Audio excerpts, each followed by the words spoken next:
Olá pessoal, bom dia. Vamos começar então, né? É, Chegamos no Bom nosso dia, horário professor. oficial aí. Bem-vindos todos vocês. Dia, professor. Segunda-feira, aula de análise, né? Nada podia ficar pior. Muito bem, pessoal. É o seguinte, eu ainda não consegui fazer o upload de todos os vídeos das aulas dessa semana. O negócio ficou mais enrolado do que eu imaginava, né? Eu coloquei então só 2 dos 4 vídeos aí, mas até o final do dia de hoje, né? Os próximos 2 vídeos teóricos dessa semana eu vou colocar lá disponível para vocês também, tá bom? Com a definição usual de que o dia de hoje é até eu dormir, né? Então, enquanto eu não dormir, ainda é o dia de hoje, tá bom? Que é a partezinha de espaços normados, beleza? Muito bem, e ainda hoje também, né, com a mesma definição, eu vou colocar também a lista de exercícios 2 para vocês, tá legal? E aí a gente fica aí meio que com a dívida paga, né? O mínimo necessário para vocês poderem estudar. Olha só, moçada, o seguinte, como eu tinha dito, eu meio que quase esqueci exatamente o que eu prometi para fazer hoje, mas eu lembro alguma coisa. Eu acho que a gente tinha é, falado de talvez comentar alguma coisa da lista um, eu não sei, né? Resolver perguntar alguns dos exercícios aí para a gente discutir, se for necessário, até se vocês não tiverem resolvido. E talvez, e eu vou também dar algum panorama aí do que esperar para esta semana 2, né? Para mapear mais ou menos tudo que vai ser feito. Legal? Eu não sei qual é a ordem que vocês preferem fazer. Se vocês preferem que primeiro eu fale alguma coisinha assim do mapa aí teórico dessa semana 2, ou se vocês querem discutir algumas coisas dos problemas. Né? Aí deixa vocês escolherem.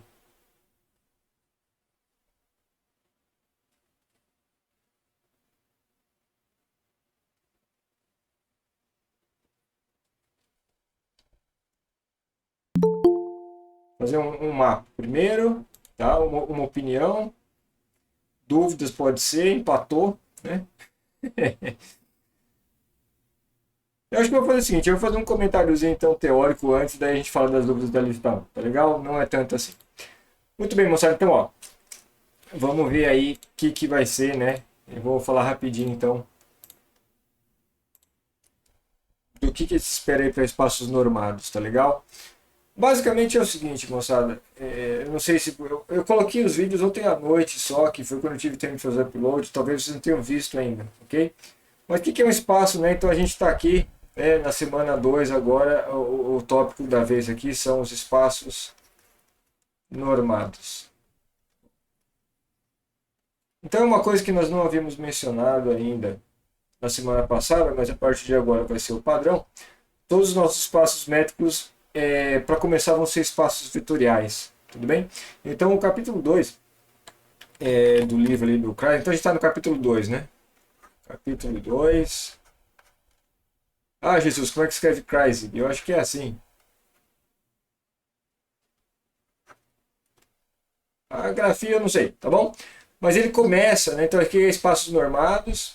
E o começo dele é digamos assim, um livro preparado para talvez uma pessoa que nunca tenha visto nada do assunto mesmo. Porque hoje vai começar a definir espaços vetoriais, né? Ele vai falar que é um espaço vetorial, não sei o quê. Então essa é a parte que eu estou pulando, tá bom? Assim, nas aulas gravadas. Eu não vou ficar recordando aqui conceitos do que é um espaço vetorial, do que base, conjunto gerador, espaço subespaço gerado, eu não, né, combinações lineares de dimensão, todas essas coisas assim, eu já vou assumir conhecidas, né? Não vou ficar definindo transformação linear aqui. Tudo bem? Porque eu acho que, do ponto de vista das coisas razoáveis que a gente pode assumir aqui, o conhecimento básico das definições de álgebra linear está garantido. Tá? E depois, não sei qual que é a seção, se é na 2 ou se é na 3, ele vai definir de fato o que é uma norma, né? Que é o nosso famoso tamanho do vetor. Né?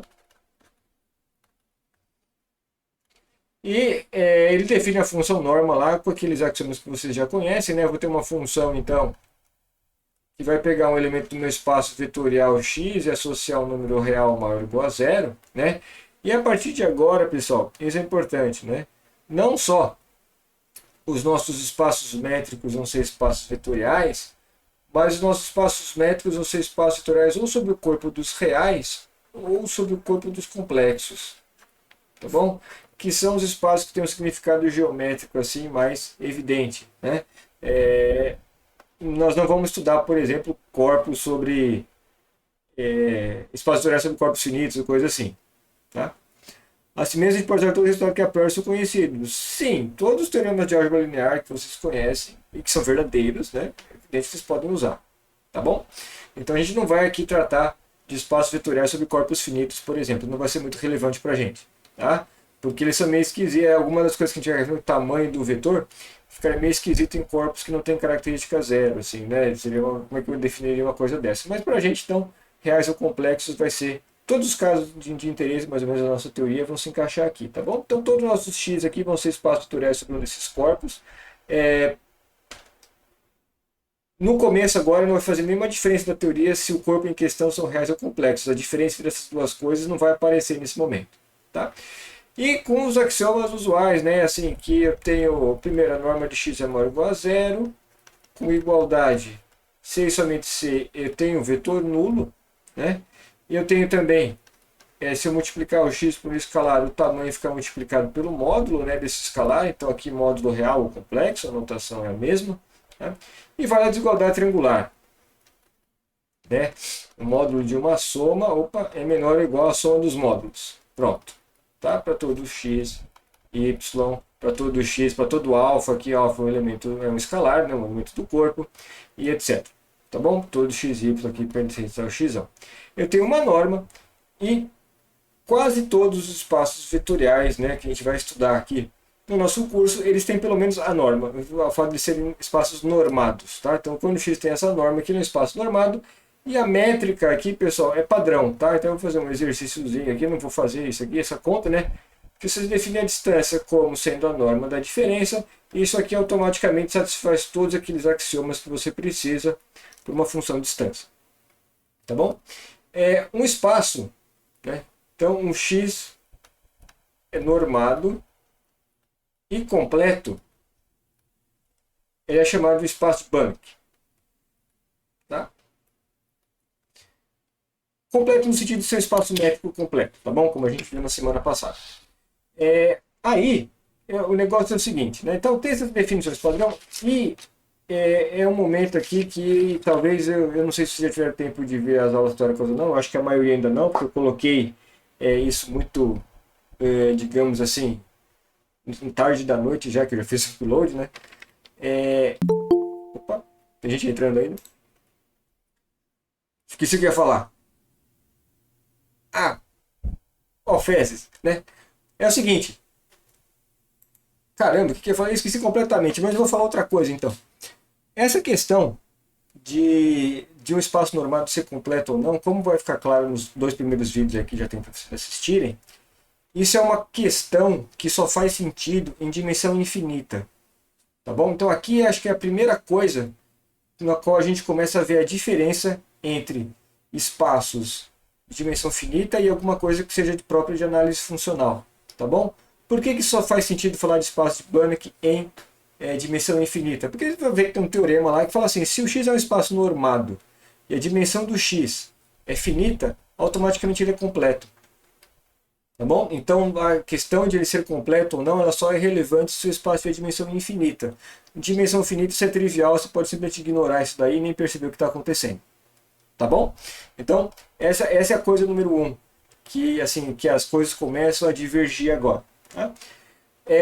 Seguinte, se você tiver um espaço vetorial, né, que tem uma métrica definida ali, eu acho que quase todos os casos que vão ser relevantes para a gente, esta métrica provém de uma norma. Okay? Vocês vão ver ali, na aula gravada, que a gente tem um exemplo um tanto quanto artificial de um espaço vetorial no qual você tem uma métrica e essa métrica não provém de uma norma. Tá legal? Porém, o exemplo que vai estar ali, ele é mais ou menos só para título de oferecer este exemplo, oferecer esse contra-exemplo, né, de que nem sempre uma métrica vem de uma norma. Tá bom? Mas na prática, pessoal, todos os espaços, entre aspas, em que nos interessam, a métrica vem de uma norma. Tá legal?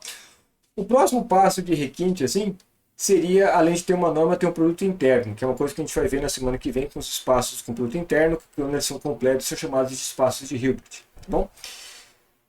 A teoria dos espaços de produto interno, ela é um pouco mais fácil, porque você tem uma estrutura a mais que gera a norma, inclusive, tá bom? Porém, digamos assim, que eu acho que a teoria dos espaços normados, sem assumir que tem um produto interno, ela é de certa forma mais raiz, assim, porque tem muitos exemplos, né, e eu acho que o exemplo primordial são os espaços LPs, quando o P é diferente de 2, tá? No qual você tem uma norma, mas você não tem um produto interno, ok? Então, assim, essa teoria é muito importante, você quer saber se virar sem você ter necessariamente produto interno, só tendo uma norma. Então, deixa eu ver se tem alguma coisa aqui que eu anotei aqui que seria importante falar. Ah, sim, uma coisinha bobinha que vocês vão ver também na primeira das aulas gravadas. É o seguinte, né? Perdi a caneta. Peraí. Tem aquele negócio, pessoal, que a gente viu, que quando nós temos, né, um espaço métrico XD, não necessariamente completo, você vai lá e completa ele no X chapéu, D chapéu, né? De modo que o X fica denso aqui. Isso aqui é só usar métrica, não usa nenhuma estrutura de espaço vetorial, nem de norma, nem de coisa alguma, tá? Então quando eu tenho um X normado, tá? Então eu posso dizer só que eu tenho aqui o seguinte, né? Eu tenho um X com uma norma, tá legal? Aí essa norma, a partir desta norma aqui, eu tenho um X com espaço métrico, a distância que é dada pela norma da diferença, tá bom? Eu venho aqui e completo, então, esse X com uma métrica que eu vou chamar de D chapéu. Legal? Tem um teorema meio que básico, que é praticamente um exercício para vocês fazerem. Se esse completamento que é feito no nível da métrica, ele também vai dar naturalmente todas as propriedades que o X tem aqui como espaço normado, a saber, que ele ainda é um espaço vetorial, tá? Porque aqui, quando a gente olha só para o completamento da métrica, não existe operação de soma de vetores, por exemplo, né? Então eu quero saber se esse X chapéu aqui, ele ainda tem uma estrutura de espaço vetorial natural, tá? Ou seja, que o X denso aqui dentro, né, a operação seja a mesma que você já tinha em X. E se esta métrica D chapéu aqui, ela também provém de uma norma, tá? Ou seja, se esse X chapéu D chapéu é de Banach, tá legal? E a resposta é que sim, tá bom? Você pode ver aqui a norma, eu vou chamar de norma, sei lá, norma chapéu também, uma coisa assim, tá bom? E é só um exercíciozinho de você ver como é que você define a operação de espaço vetorial aqui no X chapéu e como é que você definiria a norma, tá? Então, por exemplo, as operações de espaço vetorial você faz assim. Aqui, como você tem classes de equivalência de sequências de Cauchy de X, se você quiser somar dois elementos aqui, você pega os representantes, as sequências de Cauchy que representam esses dois elementos, faz a soma termo a termo dessas sequências e pega a classe que você obteve. Você vê que isso aqui dá certo, tá bom? Para definir.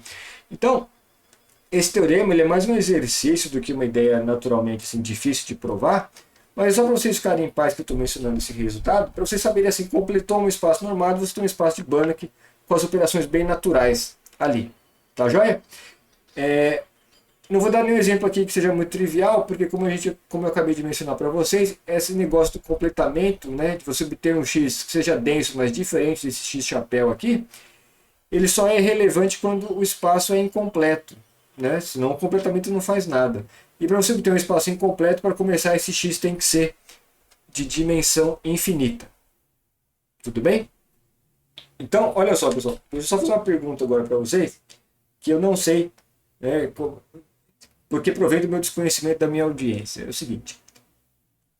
Alguns de vocês aqui já fez algum curso de medida, um curso de integração, medida de Lebesgue, essas coisas? Ou isso é uma coisa estrangeira ainda para vocês? Sim, 2 votos para sim. E sim, 3 votos para sim e várias abstenções. Ainda não. Não. Sim, sim. Sim, não. Não 2 vezes. Como não 2 vezes? Quer votar 2 vezes? Estou fraudando. Estou fraudando. Né? Muito bem. Então o negócio é o seguinte, só para deixar uma coisa ciente para vocês, é o seguinte, né? Você está vendo esse científico? Um exemplo não trivial disso daqui é assim, se vocês já estudaram integral de Lebesgue, né, para quem já estudou, tem aquele negócio ali que você pega as funções mensuráveis, tá? Aí você gera aqueles espaços LP, tudo bem? Das funções integráveis, não sei o que lá. O exemplo mais na raça, assim, um dos exemplos mais padrão que a gente poderia dar desse completamento de um jeito não trivial, a gente pegar, por exemplo, as funções aqui, né, tipo C a B. Se a gente pegar aqui as funções contínuas do intervalo AB, acho que a gente deu aqui a demonstração, até usando convergência uniforme, uma coisa assim, de que esse espaço é completo. Tá? Mas a gente pode colocar outras distâncias aqui, a gente pode colocar uma norma numa função x aqui, que é, por exemplo, a norma que a gente chamaria de norma L1. Né? Você integra aqui de A até B o módulo, né, de xt dt. Tá bom? Essa seria a norma L1. Tá? Se pegar as funções contínuas com essa norma aqui, vocês vão ver que esse espaço ele não é mais completo. Tá? Então isso aqui ele é incompleto. Mas tem uma norma. Você pode ver que isso aqui satisfaz as axiomas de norma, etc. E tal. E você vai se perguntar então quem que é o completamento, né, desse negócio aqui. Né? E isso aqui é possível verificar que vai dar exatamente o que a gente chama de LP. Tá? O LP aqui do AB. Tá? Então esse seria um exemplo não trivial de um completamento, tá? De um espaço normado para um espaço de Banach. Evidentemente que eu tenho que pegar uma coisa grande assim, que tenha dimensão infinita, para isso fazer sentido. Tá? Então, olha o seguinte, para quem nunca viu esse negócio de teoria de integração, isso aqui pode ser, vira uma definição. Tá? O completamento vira LP. Vocês podem ver rapidamente que isso aqui é incompleto, que você pode pegar uma sequência de funções, por exemplo, contínuas que convergem para uma coisa que não é contínua. Tá? Isso aí é uma coisa que se vê comumente em análise. Tá? E converge usando a métrica que vem desse aqui. Né? Tem que fazer as continhas com a métrica certa. Para quem já viu um pouquinho de teoria de integração ou não, vocês podem fazer essa verificação, talvez como um exercício ou alguma coisa assim, de que realmente dentro do LP essas funções contínuas são densas lá dentro. Tá bom? Opa, aqui é meu P1, né? É o L1. Aqui se tivesse um P aqui genérico, mas aqui é o L1. Tá legal? Então pronto, esse seria um exemplo de um completamento não trivial desses. Ok? Que é uma coisa que eu acho que eu deveria fazer para vocês. Segunda coisa que talvez eu gostaria de pelo menos mencionar com vocês ou não, que é o seguinte. Então a primeira aula, mais ou menos das aulas gravadas, vai mais ou menos até aqui. Tá joia? Depois, pessoal, a gente vai fazer na segunda aula que eu gravei aqui desse assunto, nós vamos ver o seguinte, eu vou ter um espaço normado x aqui e vou ter um y aqui dentro com a propriedade que a dimensão desse aqui é finita. Tá? Então, tendo dimensão finita, a gente vai ver que tipos de simplificação ocorrem. Tá? Ali é o seguinte, tem uma ideia, que é a ideia principal, né, para esse espaço de dimensão finita, que é o primeiro lema que eu coloco ali, que eu chamei de lema das combinações lineares. Eu sou péssimo para dar nomes, tá? Então o nome ficou meio pequeno aqui, né? Inspirado do primeiro aqui. Lema das combinações lineares não tão pequenas. Tá? Esse lema diz o seguinte, pessoal. Esse é, acho que talvez o primeiro teorema não trivial. Que ele é assim. Vamos pegar aqui um subconjunto x1, xn, li em x. X é um espaço normado qualquer. Tá bom? Então, tem uma constante, existe uma constante positiva, tá? Um czinho maior do que zero, tal que para toda a ênupla aí de escalares reais ou complexos, vale o seguinte, você faz a combinação linear, tá? Dos alfa e alfa 1 a x1 até alfa n xn, e você vai ver o tamanho disso. E esse tamanho não é tão pequeno. Não é tão pequeno, quer dizer o seguinte, isso é maior ou igual a c vezes a soma dos módulos aqui dos escalares, tá? Então, evidente, se os escalares são todos pequenininhos, essa soma vai ser pequena, né? Mas ela é grande comparada com o tamanho destes escalares. Tá? Então, este C, a parte importante aqui, esse C depende só do conjunto LI, ele não depende dos escalares envolvidos, ok? Esse é o primeiro resultado que eu acho que é importante para a gente estudar análise funcional. E para dar a demonstração desse resultado, é o seguinte, tem a demonstração padrão do livro do Kreisby ali, que usa propriedades de conjuntos compactos de uma forma disfarçada. Tá? E a demonstração que eu dei no vídeo gravado ali usa o fato que tem um conjunto compacto ali e faz uma conta. Então, eu preciso saber o seguinte. Algum de vocês nunca viu a definição de conjunto compacto? Ou isso é familiar para vocês todos?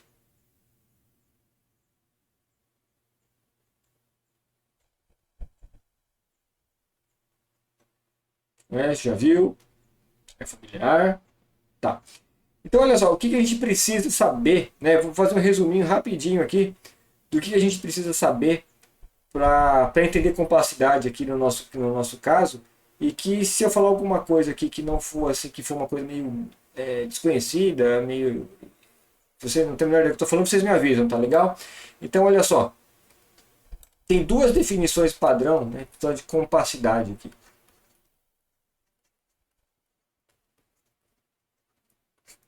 Eu vou pegar assim, eu tenho aqui um conjunto M dentro de um X qualquer. Esse X só precisa ter uma topologia, tá? Mas no nosso caso, vai supor que o X é um espaço métrico. Tem duas definições de compacidade que é o seguinte. M é compacto. C, né? Então, primeiro, a primeira definição seria uma coisa que a gente chama de sequencialmente compacto, né? Então, toda sequência em M possui uma subsequência convergente. Possui uma subsequência convergente. Tá? Essa é a definição, inclusive, que eu acho que é a padrão. Deixa eu pegar o livro do Kreisler aqui para ver se essa é a definição padrão que ele dá de compacidade. Deixa eu conferir aqui. Onde que ele vai falar de compacidade, Jesus? Em algum lugar tem que falar disso. Deixa eu ver se é essa definição que ele dá. Ah, Jesus, onde é que está isso aqui? Eu não sei. Eu devia ter verificado isso antes de abrir para falar para vocês. Se ele dá essa definição. Uma definição de compacidade. Tá.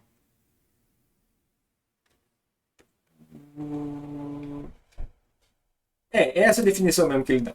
Esses são 2.5, isso, tá bom? Então toda sequência em M possui uma sequência convergente. E converge no ponto de M, tá? Acho que isso aqui é importante dizer. Essa é a definição de uma coisa que é sequencialmente compacta e ela é suficiente para você estudar espaços métricos, tá bom? Essa é a definição mais simples que existe de compacidade, tá bom? A segunda definição é assim: toda cobertura aberta de M possui uma subcobertura finita.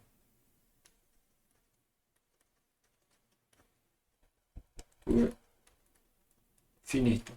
Isso quer dizer o seguinte: se você tiver um monte de abertos cuja união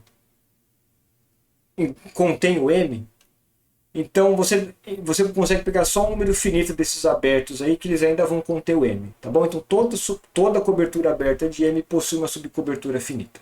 Né? Essa definição aqui 2, ela é a mais geral e, digamos assim, ela é a mais correta, no sentido que para estudar topologia ela é a mais útil. Tá legal? Que toda cobertura aberta possui uma subcobertura finita. Para espaços métricos, você pode provar que essas coisas são equivalentes. Tá bom? Então, vou trabalhar com a definição 1, vou trabalhar com a definição 2, dá na mesma. Tá joia? Então, você pode usar a primeira ou a segunda. Eu não sei se o Kreisler vai usar em algum momento essa caracterização aqui com as coberturas abertas. Tá legal? Tudo bem? Eu acho que quem estuda análise, talvez quando a gente estuda análise lá em R, você vê um teorema que eu não sei se é o teorema de quem, talvez seja de Lebesgue, eu não sei o nome dos teoremas, tá? Mas os nomes das pessoas ficam repetidos todas as horas, né? Que você vê ali que, por exemplo, um intervalo fechado. Olha, eu acho que aqui. Diga, Javier. Eu acho que não escrevi direito a pergunta, mas é porque agora eu começo a desconfiar das definições que a gente tem, né? Porque, tipo assim, aqui, para essa equivalência, tipo, é só ser espaço métrico ou, sabe, tipo, ou tem que ser normado, ou quando é que acontece? Não, que é o seguinte, digamos assim, Do espaço métrico. para essa definição de compacidade, o X é um espaço métrico, não precisa ser um espaço vetorial. Tá bom? Espaço métrico. Aqui, Espaço métrico. essa equivalência, agora que você me deixou com essa dúvida mortal, eu vou até abrir aqui o livro do Monks rapidinho para ver se eu acho, mas assim, Essa equivalência do 1 e 2 para espaços métricos, eu acho que não precisa fazer mais nada. Tá bom? E eu vou tentar até conferir isso agora. Agora você também trouxe essa dúvida para mim. Deixa eu ver se eu acho isso aqui rapidinho. Tá bom?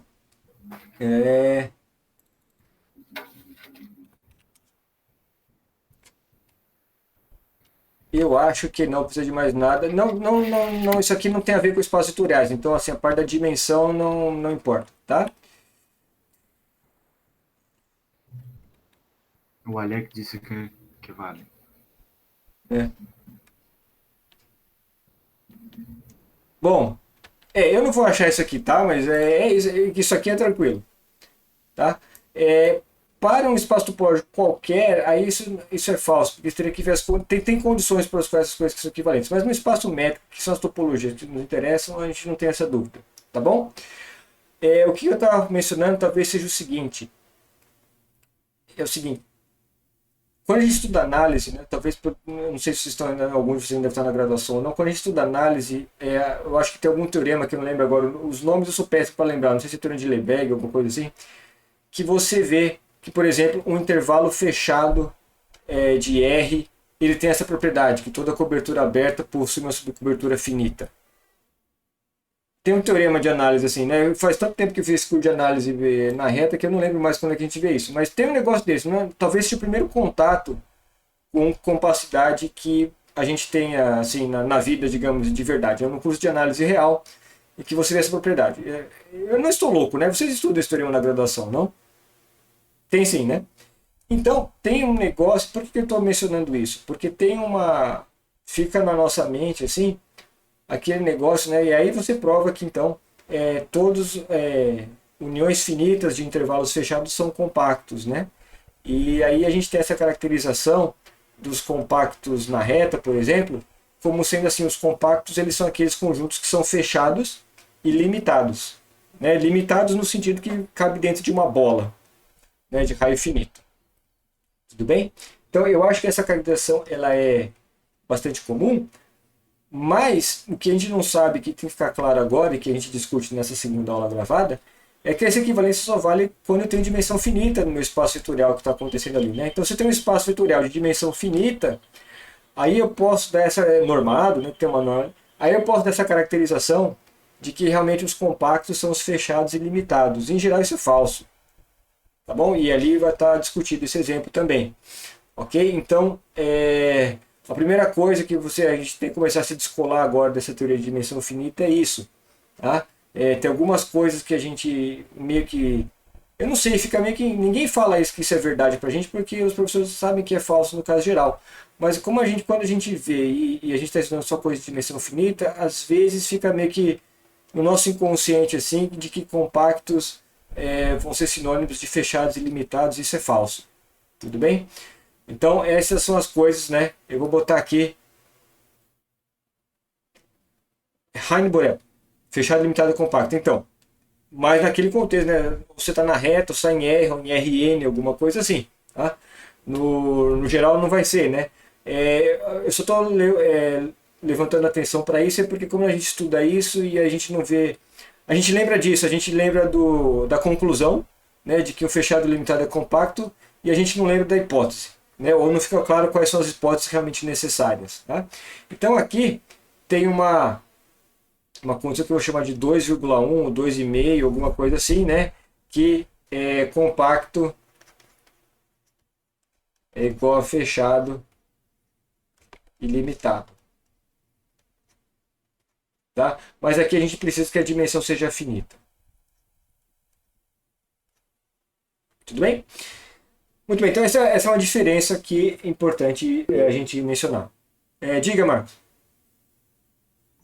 Nesse caso, eu preciso que seja espaço vetorial, ou se for só um espaço métrico, não necessariamente vale, né? É isso, aqui eu estou assumindo que é um espaço vetorial, sim, até para poder falar da dimensão. Tá bom? Sim. Ok. Muito bem, então, a primeira coisa que você tem que chamar a atenção. Outra coisa que eu acho que eu já tinha mencionado, né? Então tem o teorema lá que vocês vão ver que é importante. Se a dimensão é finita, o espaço normado é automaticamente completo. Então tudo que a gente tem a ver com completude só faz sentido em dimensão infinita a gente estudar. Outra coisa que é importante também, né, que acho que tem até a ver com uma das questões da lista. Tem uma questão da lista que eu acho que é a questão 8, que eu peço para vocês desenharem e descreverem que são umas bolas num certo espaço ali, cada hora botando uma métrica diferente, que é o seguinte: você pode ter métricas diferentes em que elas geram a mesma topologia. Tá no sentido assim, né? Quando você tem uma métrica, você tem as bolas abertas, a gente pode ter a topologia é gerada pelas uniões das bolas abertas. Todos os conjuntos que são uniões de bolas abertas são o que a gente chama de conjuntos abertos. E isso gera uma topologia no seu espaço métrico. Tá? O teorema importante que a gente vê numa dessas aulas dessa semana é que se o espaço é dimensão finita, todas as normas são equivalentes. Tem a definição ali de que são normas equivalentes, mas isso quer dizer, como consequência, que todas as normas geram a mesma topologia. Tá bom? Então, num espaço de dimensão finita, a norma não importa muito para você decidir quais são as sequências convergentes ou coisas assim, porque todas as normas vão ser equivalentes. Tá? Isso é uma coisa forte para dimensões finitas que simplifica muito. Tá bom? Então, essa é uma coisa que eu queria chamar a atenção de vocês também. E deixa eu ver aqui. Eu acho que ainda nessa segunda aula. Sim. Nessa segunda aula das aulas gravadas aí tem um resultado que é importante, que é o lema. Esse eu acho que ele não é trivial, tá bom? Que é o lema de Riesz. Que é assim, qual que é o espírito, né? Qual que é a vontade de falar desse lema de Riesz? Assim, tentar usar ortogonalidade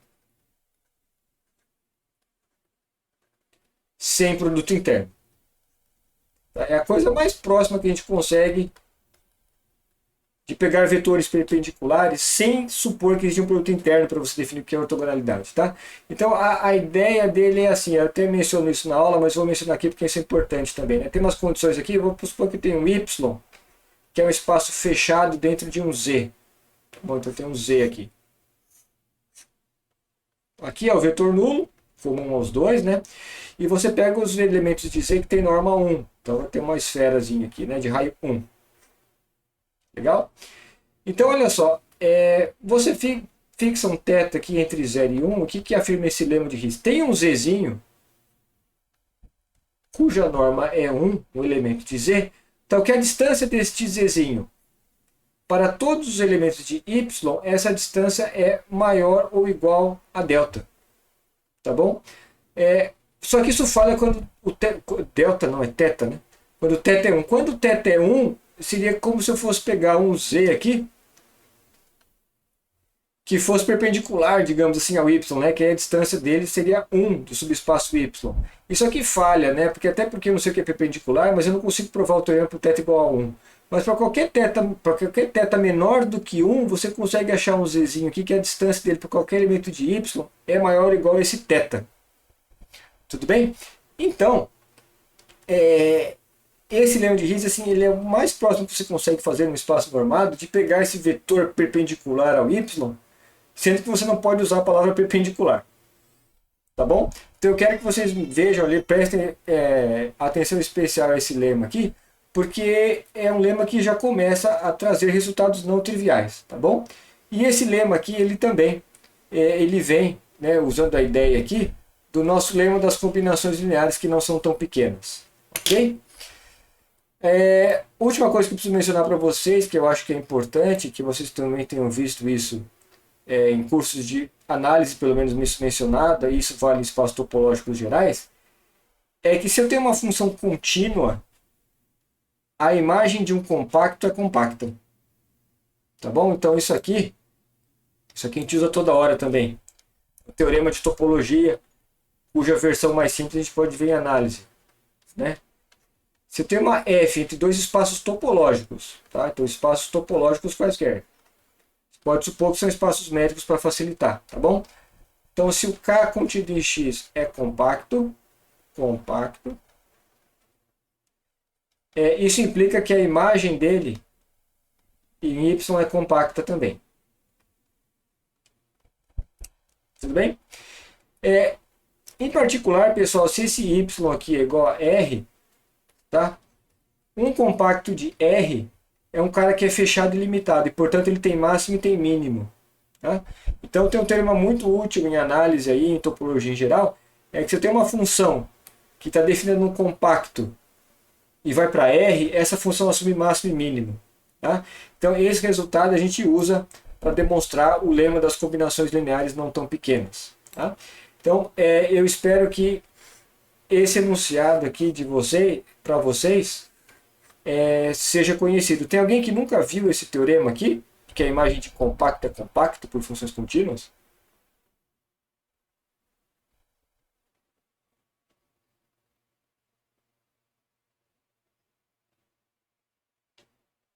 Este teorema aqui é familiar para todos vocês? Se não for, avisa.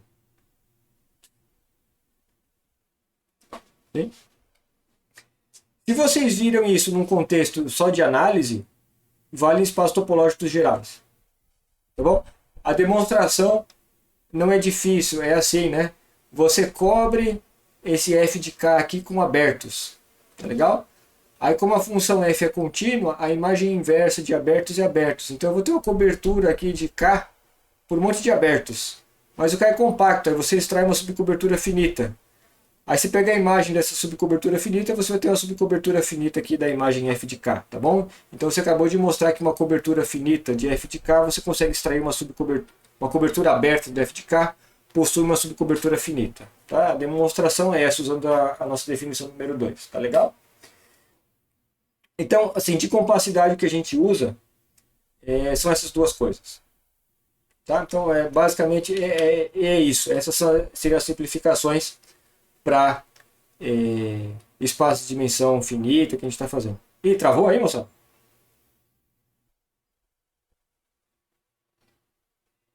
Eu vou ficar balançando assim, quando vocês me virem balançando, vocês falam, vocês me avisam, já voltou. Né? Voltou, tá beleza.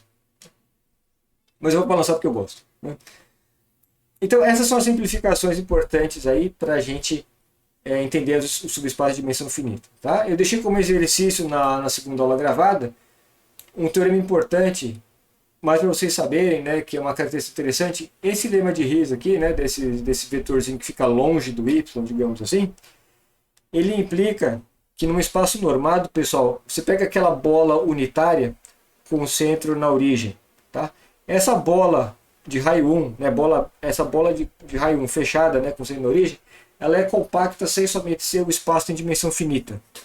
Legal? Essa é uma característica importante aí de quando que essas bolas são compactas, né, com espaço em dimensão finita.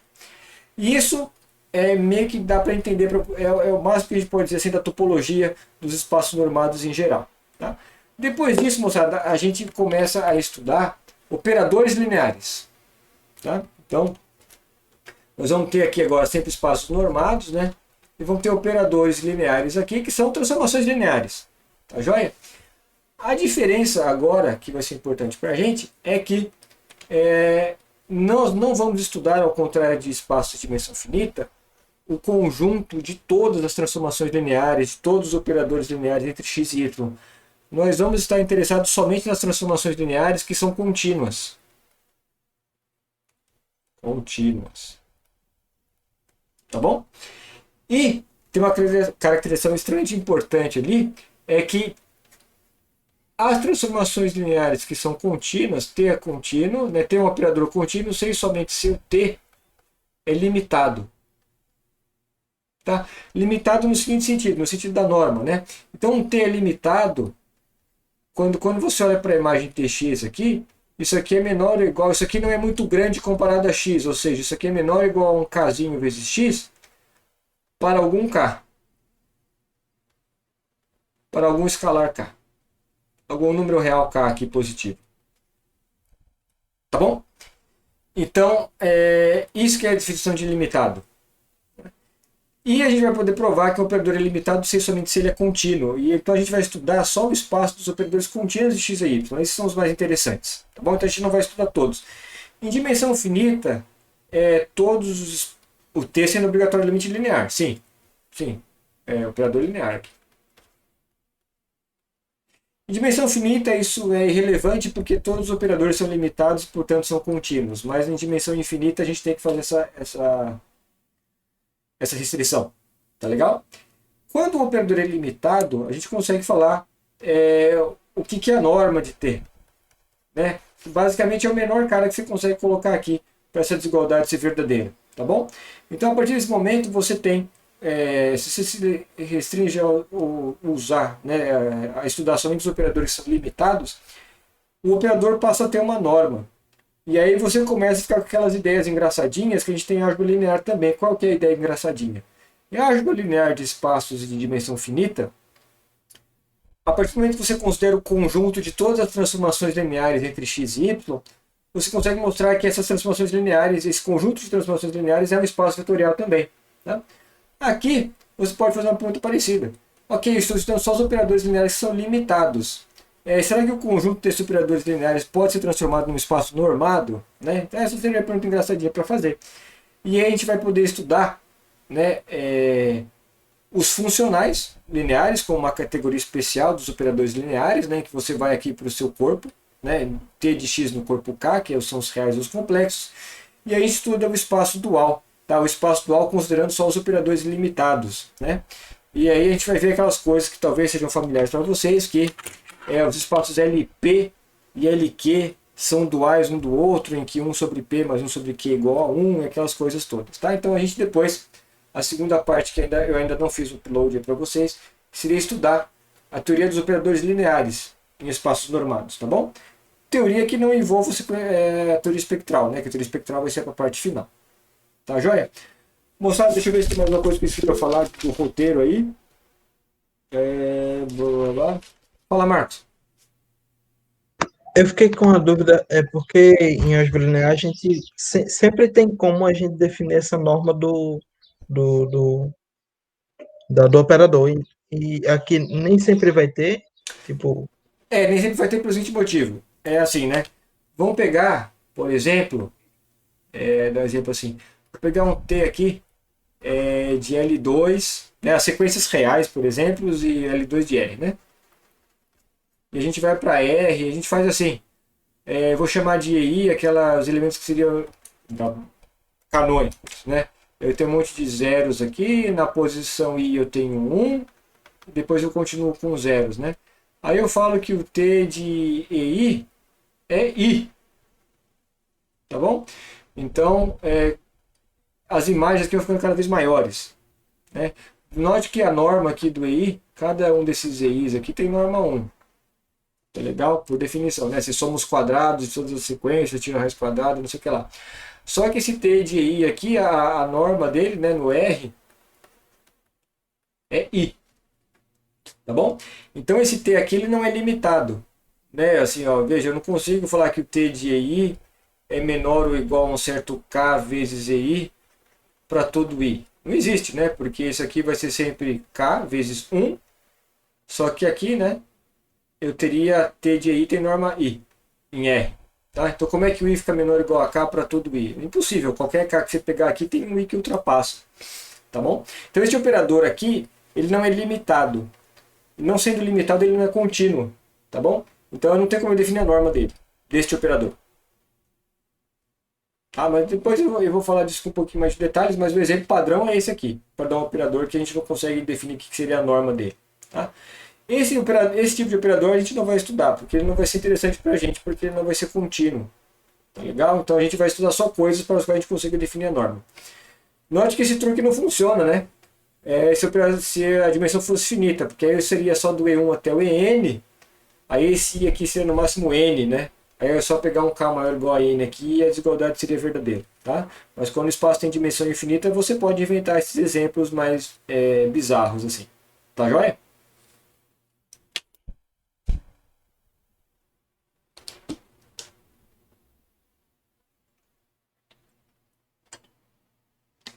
Muito bem, moçada. Esse é mais ou menos o roteiro aí para vocês sobreviverem à semana 2. Legal? Os detalhes e particulares da implementação aí. A gente vê conforme for aparecendo, a gente pode discutir mais alguma dúvida que tenha aparecido na sexta-feira, tá legal? Agora seria talvez a parte, se vocês tiverem perguntas a fazer, de discutir um pouquinho da lista, questões da lista 1, né? Tem dúvidas da lista 1? A única coisa que eu vou pedir para vocês é a gente fazer um intervalozinho de 5 minutos, porque eu vou tomar uma água ali, né? Recuperar a hidratação, né? Hidratação é muito importante, né? Para a gente poder pensar em matemática. E aí depois a gente começa vendo o exercício 9. por exemplo. Tá joia? Então eu vou tomar uma água aí, vou me recuperar um pouco aqui, trocar de arroz, torcer minha camiseta e a gente volta daqui a 5 minutinhos para continuar falando da lista 1. Joia? Até mais então, moçada.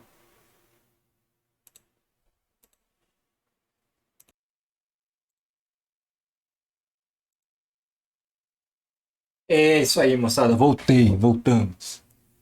Vamos conversar então um pouquinho aí da lista 1, né? Deixa eu apagar. Deixa eu abrir a lista 1. Peraí, cadê a lista? 1, exercício 9. 9 é BAB, as condições limitadas. Das funções limitadas de AB em R. A métrica é a métrica do sup, né? A distância entre duas funções é o supremo, que é f de t menos gt. T pertencente a AB. A pergunta é se o BAB é separável. Tá. Sobre esse exercício, pessoal, assim, eu não sei o que eu posso falar para vocês que não seja muito roubão. Roubão no sentido de ser roubão. Eu acho muito difícil dar uma dica sem cuspir a solução, né? Então, eu posso falar, se vocês quiserem, ou se vocês quiserem falar alguma coisa sobre o exercício, quem resolveu, o que pensou para fazer, talvez seja legal falar, antes que eu fale, né? Alguém tem algum comentário a fazer sobre o exercício? A pergunta é se ele é separável, né? Professor, me permite? Ah, não permito. Claro que permito. Pode falar. Bom dia. Bom dia. Eu peguei e criei funções, uma família de funções, que a cada lambda pertencente ao fechado AB, a gente associa uma função x lambda de t, eu defini da seguinte forma, né? Quando o t é igual a lambda, x lambda de t igual a 1. E para todo t diferente lambda em AB, eu fiz x lambda de t igual a 0. Tá bom. Funciona, né? Isso. Funciona a partir daí. Tá? E aí, pessoal, você vai ter um conjunto de funções do jeito que quem falou foi o Paulo, né? Paulo falou que você vai ter um monte de funções cuja distância vai ser 1, né? Porque elas vão dar 1 em pontos diferentes. Né? Então a distância entre elas vai ser 1. Elas estão em quantidade não enumerável. Né? E aí, pelo que a gente já discutiu na semana passada, eles vão ser não separáveis, tá bom? Peraí, tem duas pessoas que vão. O Andy pode falar. Então, professor, foi por isso também que eu perguntei, porque o B de AB, ele não é completo. Mas aí a gente pode usar aquele resultado. Então, Sim. que a gente falou na outra aula. Então, assim, faz sentido que não precise ser completo para ter aquele resultado, que se tem um subconjunto não enumerável que satisfaz aquela condição das distâncias, então ela não vai ser separável. Sim, tudo bem, tá certo. Tranquilo, tá? Não precisa se preocupar não, tá? Esse argumento é correto. Daniel, diga. Oi, professor. Eu fiz de um jeito diferente. Eu vi a técnica que o Paulo usou já em vários exemplos de você pegar um conjunto não enumerável, né, e com todas as distâncias 1. Mas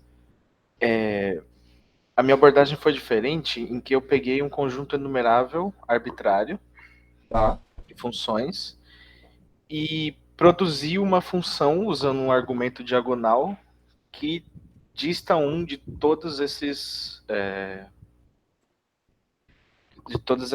esses elementos enumeráveis que eu escolhi. E como ela dista um de todos, então se eu cobrir o conjunto por bolas de raio meio, eu não vou estar atingindo essa função que eu construí pelo argumento. Seria válido também? Seria, eu só me falei como é que você faz. Como é que é a construção? Você tem essa sequência que se chama FI, usa a notação que você usou. FI, GI, AN, o que você usou para essa sequência numerável de funções? Seria um FN mesmo. FN, tá. E aí como é que você constrói a função que está longe dessa? Aí eu peguei o ponto médio do intervalo AB Tá, e defini uma nova G como sendo igual a F inteira, tá, só que ela é diferente no ponto médio. tá. Eu adicionei, por exemplo, mais um. Fn de meio, se for de 0,1 no caso, Ah, tá. seria. Ah, Só um legal. ponto. Eu acho E que aí isso ela funciona. continua. Ela continua Como ela, limitada, né? porque não é contínua, né? Então ela Uhum. continua limitada. Tá. Aí, e Bom, então, para cada N eu pego um ponto diferente, né? Aí pego o ponto médio do primeira metade. uhum. Então eu nunca consigo estourar ali. É sempre um ponto diferente que eu tô pegando. Tá. Não, mas é legal. Então, assim, se tiver umas ideias diferentes aí para fazer esse exercício, a primeira coisa que eu pensei era coisa de professor, né? Eu tentei reduzir para um caso já conhecido, né? Mas é mais ou menos a ideia, não é muito diferente do que vocês tiveram, não. Mas só para dar mais uma ideia para vocês aí de como construir, né? Eu peguei meu. Então, vamos supor que é 0,1, senão você faz uma divisão entre o A e o B, não faz diferença nenhuma, tá?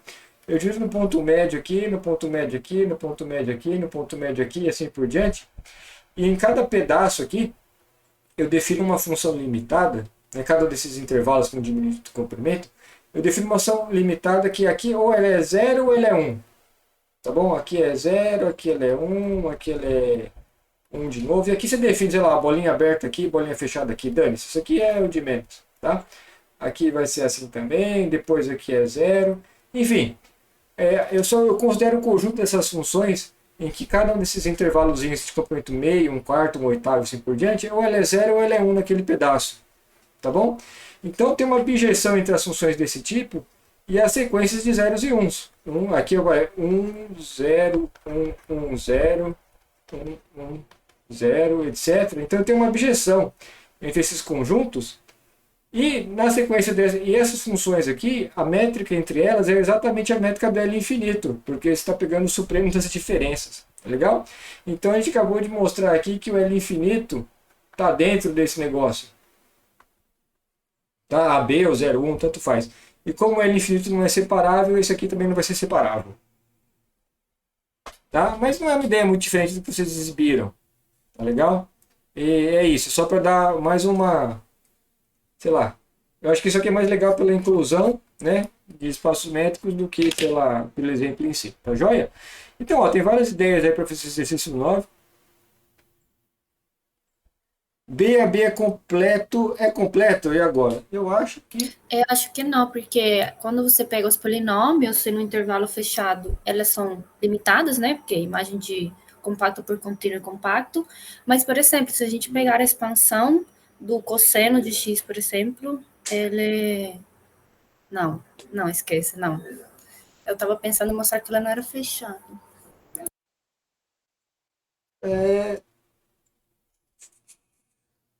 B a B é completo. Eu acho que as limitadas em AB é completo, não? Ou não?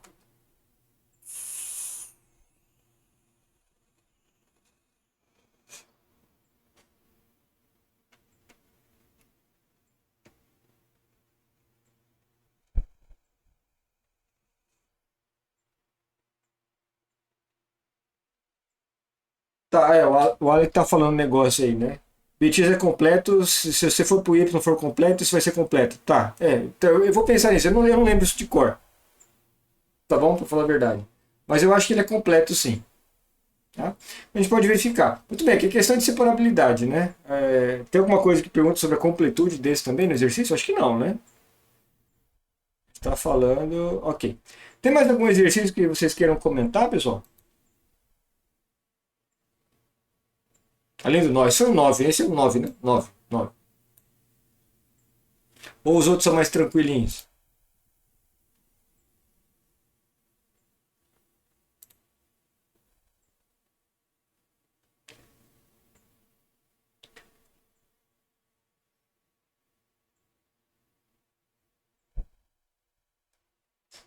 Pode justificar a 8 pelo conhecimento do capítulo 2?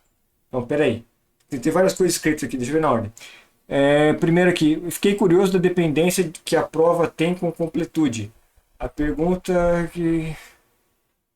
E eu já não lembro disso aqui. Qual era a pergunta que o Javier fez na outra aula? Ah, tá, aquele negócio se for completo, aquele argumento dos pontos longe para ser separável, se vai ser completo ou não. Isso aí a gente não usa completude para nada, né?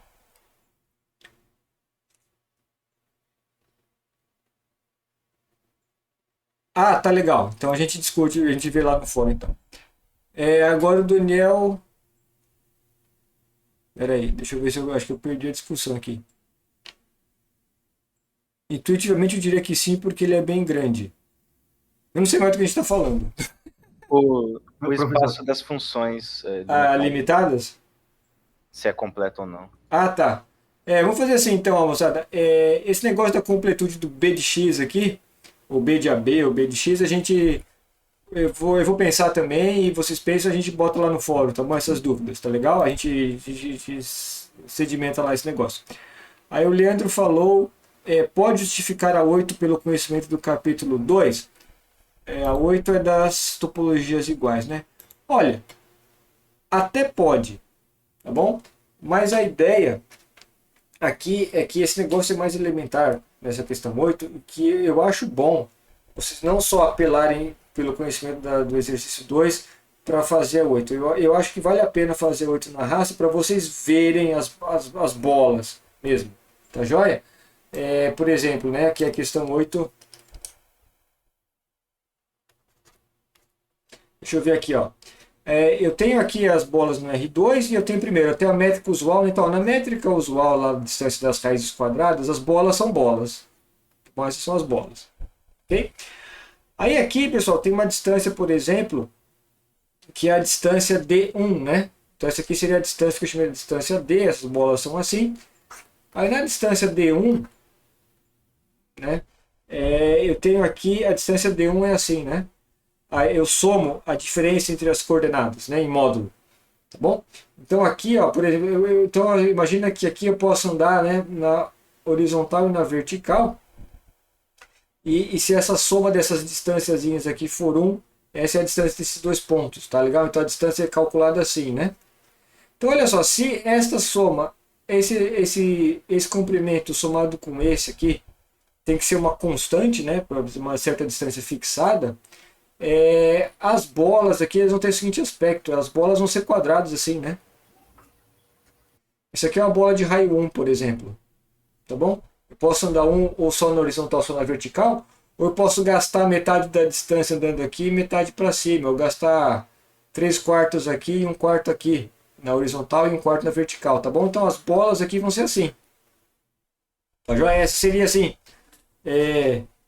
a intuição das bolas nesse caso. Tá bom? Então, numa distância D, por exemplo, as minhas bolas são bolas, né?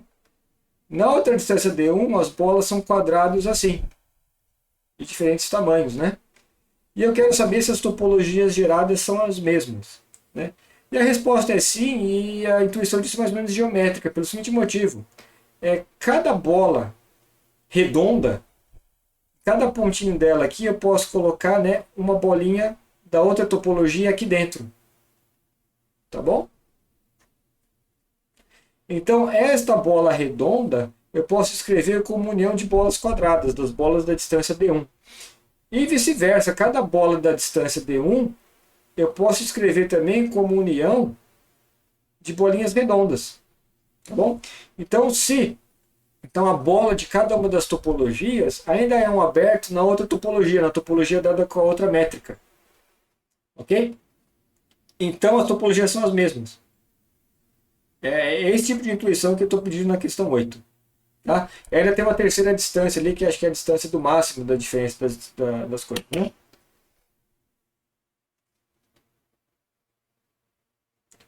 Ó, então essa discussão, pessoal, que está no chat ali, eu acho que a gente pode transferir para o fórum, talvez. Vai ser mais produtivo? A gente olha isso lá? Porque a gente pode ver, comentar os o argumento correto e se a gente tem possíveis contra-argumentos que se tem alguma falha ou não, daí a gente pode explorar ali. Tá legal? Porque, assim, eu acho que vocês estão falando várias coisas legais aqui no chat, mas isso aqui eu não sei como gravar. Eu acho que depois ele vai para o espaço, né? Tá bom? Então eu acho melhor a gente transferir isso para cá, a gente pensa melhor. Tá bom? Blá blá blá. Tem mais alguma coisa da lista 1 que vale a pena a gente comentar, moçada?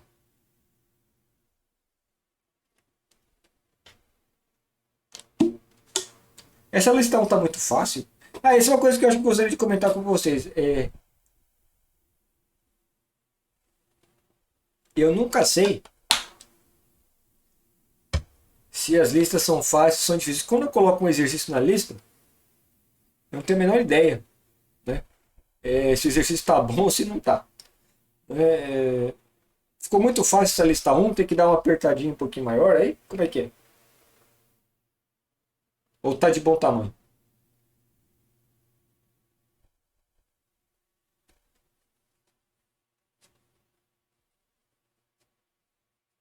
Tá legal?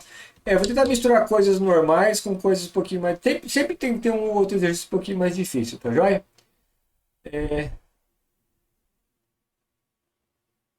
Fiz mestrado faz 21 anos. Tô tudo meio devagar. Tá legal. 21 anos atrás eu estava fazendo o quê? Nem sei o que eu estava fazendo na graduação, acho. Professor, exercício 3, eu estava pensando num exemplo simples, mas só veio coisas bizarras. Deixa eu ver. Pessoal, uma coisa assim, vai acontecer mais cedo ou mais tarde, tá legal? Então vocês não se surpreendam com isso acontecer. Quando eu faço uma lista de exercícios, eu em geral não coloco uma lista na qual eu pensei na solução de todos os problemas antes de colocar na lista. Tá bom? Eu vou simplesmente, eu pego o exercício e falo, dane-se, eu jogo o exercício lá. Então às vezes eu não sei resolver o exercício, tá? Mas eu acho que esse 3 aqui eu consigo, vamos ver. Eu não pensei nele para falar a verdade, eu só coloquei. 3. Encontre uma sequência que converge para 0, mas que não pertence a nenhum espaço LP. Então é assim, moçada.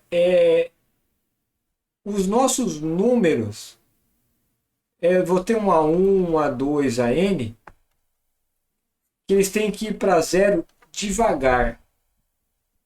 Né? Então eles têm que ir indo para 0 bem devagarzinho. E a gente sabe o seguinte, né? Eu acho que isso aqui, essa soma dos x elevado a p, 1 sobre n elevado a p, né? O n, ela converge sempre que o p é maior do que 1. Tá? Ou seja, o n elevado a p, né? Esse denominador aqui, que é n elevado a p, ele cresce muito rápido. Né? Porque quando essa fração fica muito pequena, aí a série converge. Tá bom? Então eu preciso de uma coisa que cresça bem devagar. E se a gente tentar assim, ln de n elevado a p, será que isso aqui não cresce devagar o suficiente? Né? Porque assim, o n elevado a p ele cresce muito rápido. Então essa série converge. E se eu pegar essa daqui? Será que a gente não consegue mostrar que isso aqui diverge?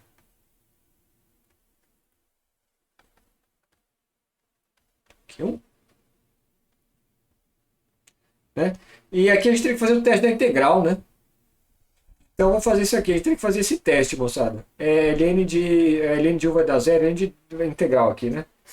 Ln de x elevado a p dx. Essa integral aqui é divergente, né? Pelo teste de integral, essa série converge sem somente ser a integral converge, tá? E isso aqui, como é que é o jeito padrão de fazer isso aqui? Tem uma substituição. A gente pode dar uma modificada nesse ln de x aqui, só se isso significar que fica mais fácil de integrar, né? Eu posso dar um migué assim, porque minha substituição padrão seria fazer assim, né? Que é o dy é dx sobre x. Mas aí que vai ficar como isso aqui? Vai ficar integral de 1 sobre y elevado a p, só que aí meu dx ele vira x dy, né? dy e o x dy. Tá, e se eu fizer assim, então? Vamos essa integral. E se eu fizer uma integral assim, então, ó, o AN vai ser 1 sobre... Eu tentei o LN, né? Elevado a P. E se eu der um miguezão assim, botar um N multiplicando aqui, só para facilitar a integração, né? Porque ainda vai ficar 1 sobre N aqui. Veja que a série harmônica ela é divergente, né? Então isso aqui, 1 sobre N não está indo para zero rápido o suficiente, e eu estou contando que esse Ln cresce devagar o suficiente, de modo que essa série aqui dos ANs ainda seja divergente, tá bom? Então vamos tentar isso aqui, ó. Vamos tentar calcular essa integral aqui, ó. 1 sobre x, Ln de x elevado a p, tá? Se essa integral aqui for divergente, então eu posso pegar essa série aqui, né? Que vai convergir para zero, mas não vai pertencer a nenhum LP. Né? É 1 sobre... Ah, não, fezes, mas eu estou botando P aqui já, né? Espera aí. Virou uma zona isso aqui. Deixa eu apagar essa porcaria toda. Estamos pensando no exercício 3. 3, né? Então, meu candidato aqui seria essa.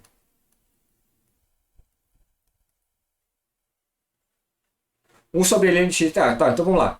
Essa seria a original, né? Tá bom?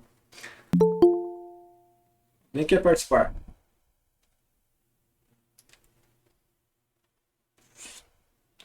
Então a gente tem que fazer essa conta aqui. Vamos começar com essa integral aqui do 2 até o x. Não é possível que a gente consiga mostrar que isso aqui é divergente. Ah, o teste da comparação com 1 sobre x fica de boa? Vamos ver, eu vou ter 1 sobre Ln de n elevado a p e eu vou comparar com 1 sobre n. É verdade, né?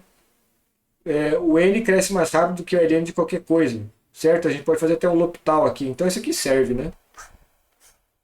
Eu acho que esse aqui é o exemplo mais fácil, pessoal, de coisas que convergem para zero, mas não pertencem a nenhum LP. Tá bom? Eu tô tentando calcular isso aqui, acho que é mais difícil. Tá? Então, qual que é a ideia? A ideia é que converja para zero devagar. Então, a gente tem que pegar um denominador que cresce devagar. Né? Uma coisa polinomial cresce muito rápido. Então, a gente pegou um logaritmo. Né? E se isso não der certo, você pega o logaritmo do logaritmo. Ln de x. Alguma coisa desse tipo vai ter que dar certo. Tá bom?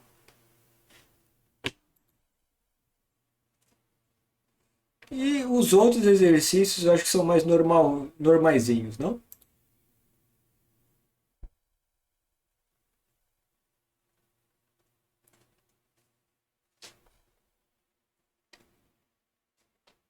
Belezinha então, moçada? Então é o seguinte, aqui que eu estou devendo para vocês, né? Mais 2 vídeos teóricos e uma lista de exercícios que vão sair ainda hoje com aquela definição de hoje que eu dei no começo da aula, né? Até eu dormir. Beleza, moçada? É isso aí então? Tamo bem? Fechou? Olha só, como eu disse para vocês na aula da sexta-feira, né? O nosso curso aqui ele deveria ser basicamente assim contido em si mesmo. A aula está sendo gravada assim, depois eu vou fazer o upload já. Eu já fiz o upload da aula de sexta, tá naquela lista lá nossa, né? Do YouTube. Apesar do nosso curso ser supostamente assim contido, sem muitos pré-requisitos, eu comecei a já usar alguma coisinha aqui ou ali de topologia, tal, que vocês vê nas aulas gravadas. Então, por favor, né, vocês assistam aí todas as aulas que eu vou ver, anotem todas as dúvidas que vocês tiverem, teóricas aí das gravações, porque aí na sexta-feira, né, a gente pode falar um pouquinho da lista de exercícios 2, que eu nem coloquei ainda para vocês, mas a gente pode discutir isso também na outra segunda-feira.